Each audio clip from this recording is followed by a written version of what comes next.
This is Q13 News This Morning with Casey and Travis. Good morning. Thanks for joining us. I'm Travis. I'm Casey, and here's what we're focusing on this half hour. Kids are headed back to school. They're heading back to Germy classrooms. So coming up, a local doctor looks to Australia, of all places, to help us prepare for what could be a really bad flu season. Also, another big prostitution bust in our area. How the men arrested include tech executives, media figures, unfortunately, loving fathers. Crazy story. Plus, poetry literally saving lives. How the road not taken could be your road to rescue. And Tyler, what are we asking folks over on Facebook? Well, President Trump is working with Democrats this week, and we want to know, are we going to see more bipartisanship coming up? And what is your advice for politicians? Facebook.com/Q13Fox to join the conversation. Thanks, Tyler. First, Hurricane Harvey, now Hurricane Irma. Monster storm after monster storm slamming the U.S., and we have not seen the last of these giant storms this hurricane season. It's unbelievable, but where are these storms even coming from, and what determines their strength and direction? We're bringing in MJ. We need some help tracking these. You've been looking at these super closely. We already know about this superstorm Irma, but two more hurricanes that we're tracking. What are they going to be hitting the U.S.? Right. Okay. First of all, over here is Hurricane Jose. Okay, and the track has that thing going through the Antilles and unfortunately hitting Barbuda again, which is pretty much devastated by Irma, and then going back out into the Atlantic. So no, not hitting the United States. And then Hurricane Katia, just off the coast of Mexico, churning and churning and churning, and forecast to go into Veracruz state with a lot of water, storm surge, and winds. Where do these storms come from? Where are they born? Hurricanes, tropical storms can be born anywhere in the tropics, but during the month of September, all the red dots are where they have been born for all of history. Katia was born out here in the Gulf of Mexico, but what's happening right now with Irma and Jose, I'll go over here. This is the coast of Africa. These are tropical waves coming out of the Sahara Desert that start to intensify in the warm waters of the Atlantic, and they intensify even more as they get to the Caribbean with the warmer air. And this is I found this in the Encyclopedia Britannica. You can point to that, Travis. There's a tropical wave, and it moves across on the trade winds, those easterly winds that brought Columbus over to the United States, over to Americas, and then becomes a tropical depression, a tropical storm, a hurricane. This one didn't hit land, and then it can actually circle all the way around back to Europe. I know, over to Europe, I should say. And I love this map. This is a map of all of the tropical cyclones, hurricanes, and major hurricanes since 1851. You can see this track from Africa circling around back over toward Europe, the ones that come off the coast of Mexico, off toward Hawaii, and notice that Washington State has never had a hurricane. And let's keep it that way. Please, by the way, every time we talk about hurricanes, we talk about them within the context of a hurricane season. And in my head, I'm thinking, isn't it over soon? How much longer can we expect these? November 30th. Oh, wow. June 1st through November 30th. And by the way, the next storm will be Lee. It goes in alphabetical order. Then Maria, then Nate, then Ophelia. Hopefully we won't get to, what's the last one? Whitney. Oh my gosh. We don't want to get to Whitney. And this is pretty rare that we see, not rare, but in the Atlantic, because typically the water's not as warm as it's been, isn't that right? Well, the unusual thing with Irma is that it became a Category 5 in the middle of the Atlantic, where it's generally cooler, but it's about 1 degree warmer than normal right now, and that caused Irma to churn up very, very quickly. Jose, also a major hurricane in the middle of the Atlantic, as opposed to as it gets closer to the Gulf of Mexico, where the water is shallower, so it's warmer there. Oh my gosh. Well, thank you for helping us understand the life cycle of a hurricane. That helps. Yes. Of course, we're going to be tracking Hurricane Irma all weekend long, the impacts, the damage. We're doing it on TV, online, Q13Fox.com. So if you're away from your home computer or your home, you want to download the Q13 News app, get it on your phone, push alerts, make sure those are turned on. We'll send you updates right to your home screen as things develop. Stay with us. And when we're talking about hurricane season to flu season fast approaching, and while the virus itself can be pretty unpredictable, it turns out the southern hemisphere holds some clues as to what we might expect. Dr. Elizabeth Mead with Swedish Medical Center says Australia, of all places, is seeing one of their worst flu seasons ever, with 2.5 times as many cases as last year, twice as many deaths. But why does this matter to us? Why does this tell us how the flu might impact us here? It's winter there right now, and so winter to spring. So that's just a natural time when the virus tends to circulate, when people tend to get sick. People are sort of inside in close quarters, and so all viruses tend to spread more easily during the winter months. So we usually see that flu viruses that circulate in Australia, if it's a particularly bad year there, will often be predictive of the United States. And I can already hear some of you saying, yeah, but I got the vaccine last year and I still got the flu. That does happen occasionally. And Dr. Means says it doesn't mean the vaccine didn't help. But what we do know is that even if you get the flu vaccine and you happen to get influenza that year, you have a much lower risk of dying and of having severe illness if you have had the shot. So we track pretty carefully the number of kids that die every year. We had about 104 deaths in the United States from flu last year. These are mostly healthy children, and 80 to 90% of those kids typically have not been vaccinated. So that really tells us that even if you get the flu, if you've had the shot, you're probably going to have a much milder illness. So remember that. Just because you got the shot and got the flu doesn't mean it didn't help prevent it from getting worse. Dr. Mead says the intensity of this year's strain means they're recommending everyone get their vaccines by the end of October. That means for kids who need 2 doses 1 month apart, they need to get that first dose sometime this month. So something to really start thinking about. I'm calling the pediatrician right now. Do it. All right. Now to Washington, D.C. Congress back in session this week. And we're hearing a word we haven't heard in a long time, bipartisanship. So here was the article we saw in the New York Times over the weekend. The headline, Shaken by Harvey, Congress may try something new. Bipartisanship. That's right. So in it, the journalist actually points out that, look, the magnitude of the storm of Harvey may have forced the members of the two warring parties together by stepping away, even momentarily, from some of the more hot-button issues that are just so deeply dividing them and us. We asked Mark Allen Smith, political science professor at the University of Washington, if this could be, fingers crossed, a sign of more bipartisanship to come. This is not rocket science here. There's no big ideological divide. There's wide agreement across party lines that when there is a national tragedy of this sort, you give relief to that area. Now there's some negotiation, how much, and you can compare it. Hey, are they getting a better deal than New York and the East Coast got for the hurricane in 2012, and then you can go back earlier than that. How about the Katrina in 2005? So you do get some of those things coming into play, and because Houston and Texas is a more Republican area and New York is a more Democratic area, there's room for some scuffles there. But as far as the principle, a national tragedy, we give relief. That's a bipartisan issue. So this is easy. This is a gimme. What you really need is bipartisan action on the more tough issues. That's what we're watching. Indeed, after the two parties came together on Harvey 8, here's another New York Times story. This one about how Speaker Paul Ryan disagreed with how that all happened. In particular, he cites President Trump's deal with Democrats over the debt limit, saying the president had really just tried to avoid having a partisan moment overshadowing the positive response to Harvey. But all hope not lost. Take a look at this. We are seeing attempts at bipartisanship, big issues. Professor Smith mentioned, like Democrat Senator from here, Washington, Patty Murray, working with Republican Senator from Tennessee, Lamar Alexander, about reaching a consensus on potentially next steps for health care.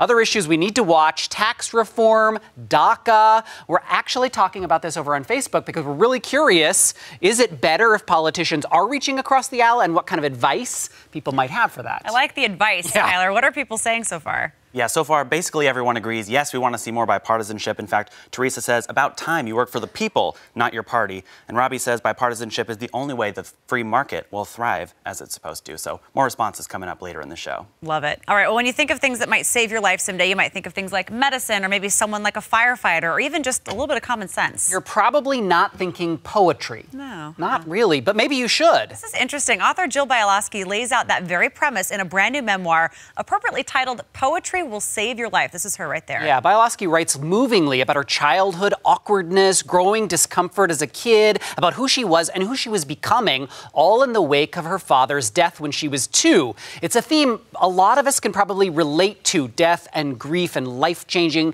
and awkwardness as kids, but then she takes a turn toward poetry. In this op-ed in the LA Times this week, adapted from her book, she writes about hearing a teacher share the Robert Frost poem. You've heard of this, The Road Not Taken.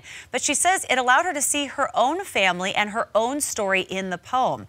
How she saw families who were not broken by death on one road and how she saw her own on a very different one. The remarkable part, though, was how the poem gave her language language to better tell her own story when she didn't feel like she had language. Writing in part, when Miss Hudson recites the road not taken, I form a picture in my mind. One road is worn and tended, the other overgrown, shaded, and magical, calls out to me. By traveling it, what life might I discover? There's more than one way, and suddenly I'm included.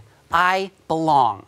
This really speaks to the isolation that grief causes and how, as you said, this gives a language to it. I think that art really can do something like this. I mean, you did a story about art therapy with kids. I mean, sometimes grief is so intense that you don't have language for it, and sometimes the physical act of creating something is the only way to express it. Yes, and if poetry is the way to it, getting it to kids early might be the way, because in that art segment we learned that giving people the tools now, because once you're adults, it's a lot harder to go back and relearn that language sometimes. I just like this idea that sometimes words aren't enough, that sometimes it really has to be art, like poetry, like visual, like theater, like whatever, to express what we're really feeling here and here. It almost is like a microphone for your heart instead of your brain. I love that idea. what I mean? That's a great It's your analogy. heart speak. Still to come, they are friends, neighbors, co-workers, yet they are really why human trafficking is so bad in our region. It's an unbelievable set of stories. We're going to talk to the journalist investigating high-priced prostitution rings in our own neighborhoods and how police are infiltrating them. That's next. And welcome back. 2 major sex sting operations have landed more than 140 different men in jail under arrest in the last 2 years in our area, shutting down by police nearly 20 brothels in Bellevue. That's right, Bellevue. The most recent was just 2 weeks ago. Joining us now to talk about this, one of the reporters who broke the original story, Lynn Thompson from the Seattle Times. Good morning. Hi, thanks. Part of what makes this so fascinating is police initially conducted the first sting last year, and then there was a void, so they decided to fill that void by opening their own brothel in Bellevue. And we're not talking the stereotypical Aurora. We're talking about a high-end place. These are upscale luxury apartments. The men are paying $300 an hour. And it's pretty amazing that after this high-profile bust in 2016, that they put a couple ads online, escort adult sites, and 110 men in 1 week. And some of these people who were arrested in the second time around were actually arrested the first time around. Yeah. They obviously did not learn their lesson. They did not. The one who was called out in the story had been previously sentenced with a felony for promoting prostitution. He was very involved in the League of Extraordinary Gentlemen, helping to build the website, a frequent buyer, as high a consequence as we have for sex buying. And that was not enough to dissuade him. And the profile of these men also does not fit the stereotype of what you often see in the news. No, these are educated men, a lot of them in tech, a lot of them working on the east side. And there really does seem to be a sense of entitlement. Like, I work hard, I make money, I have a stressful life, I deserve this. And I actually was shocked after we did the last time the conversation with you, there were people on social media who were arguing with us about saying, like, they do deserve this. I mean, were you surprised by that kind of reaction? Did you hear that kind of reaction? I did not. The only negative response I got was from some independent prostitutes who said, "You're hurting our business." And there clearly are some women who have made a choice that this is a good way to make a living, but they are not these Asian women who are being brought into the country, kept in these isolated apartments, very little contact with anyone else. A lot of them couldn't even speak English. It's such a power imbalance that you just think, why does anyone think this is a mutual exchange? Right. How is it not human trafficking? Yeah, right. Well, it's interesting, too, because of the way the police focused on who was the victim in the case, because they really did go after the men. Yes. What was their approach to the women? Well, in the case that I looked into, the women were all Korean nationals, and they were they were offered services. There were translators available. But the sad truth is that most of them turned up in Los Angeles, San Francisco, other cities, still in the same work. And what the police say is, we can hold out a hand and offer help, but what these women have been told is, don't talk to the police, don't trust the police. Your only friend is your booker or your agent who has got you here. And so they're just right back in the life. I mean, what's sad here is that you hear that the victims here are right back in the life, and that the men are right back into it as well, which brings up the what we're doing working? Yeah. So did you hear from any folks who said maybe we should legalize prostitution, for example? There certainly are those people, but we have a history of only arresting the women, and that didn't work either. So what prosecutors here have made a decision is, let's go after the demand. If there weren't men wanting to buy sex, there wouldn't be women being brought in to supply that demand. And so it's really, in some ways it's an experiment. It's like, will this work? Can we hold the men accountable for their actions and try to get services for the women, try to help them get out of their life? Because a lot of times they're the victims of trauma, childhood sex abuse, poverty. The things that get them into prostitution are generally, really unfortunate circumstances. And the men, powerful, educated, with plenty of money, they're in the position of power, and it's not an equal exchange. How do you think this can change potentially moving forward? I mean, we've talked about how there were the same people arrested in both. Yeah. So obviously, if they got arrested the first time, the punishment wasn't enough to deter them from trying again. So what do you think is going to come of this? Is it different laws? Is it, to your point, is it the way that we go after who the victim is? What is your opinion on that? I don't know. I think we've only been doing the focus of going after the men for the last 3 or 4 years. And it started with some massage parlors, and I'm sure you've read about those stings as well. And so I think they're still thinking this is the best way to go after them, to let the men know there are consequences. You will be arrested, you will face a crime and be held accountable for that. I think there is an element of compulsion to this behavior, and I did write about that last time, that some of these men clearly, not every therapist believes that there's a sexual addiction, but there's a component of this that they can no longer control this, that they are, doing this out of some kind of, almost physiological need. And there has to be some recognition on their part, like, this isn't healthy.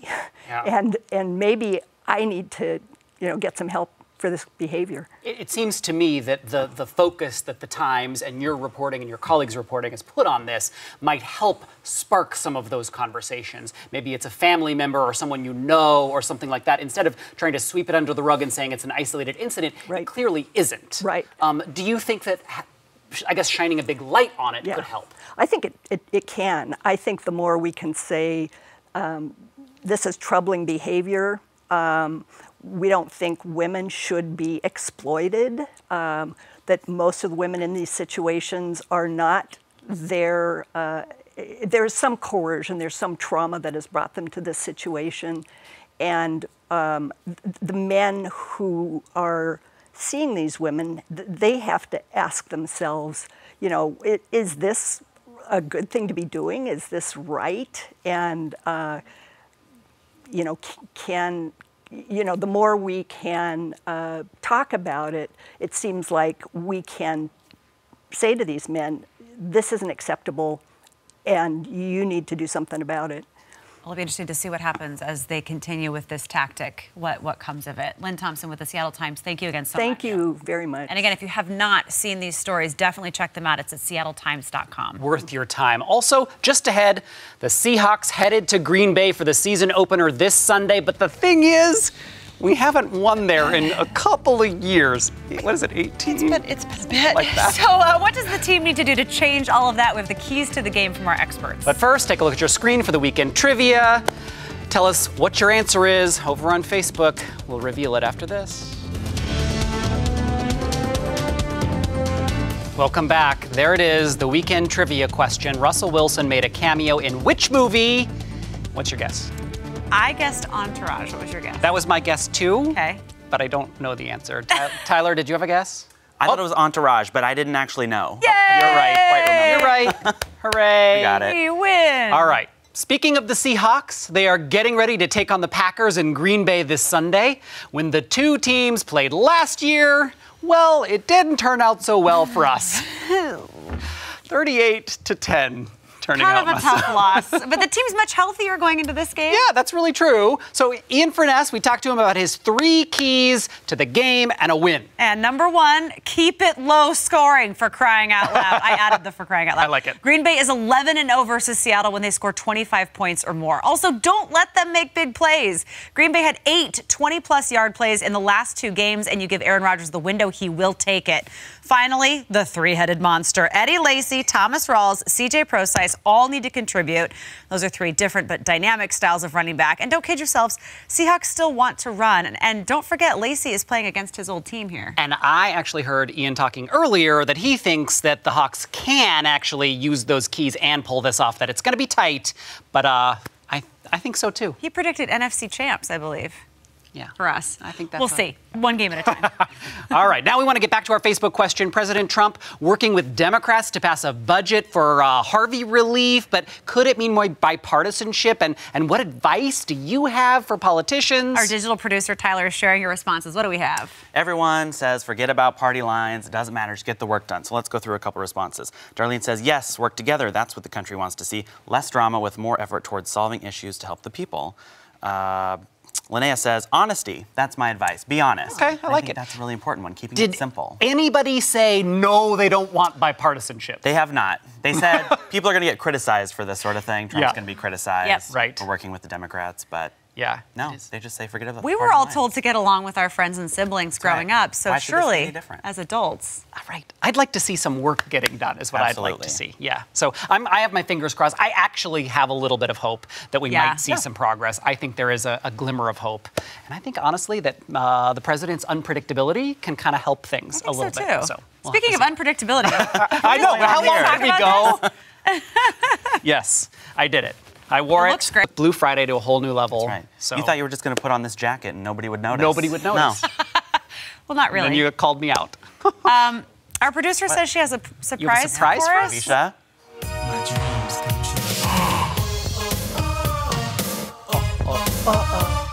Playing.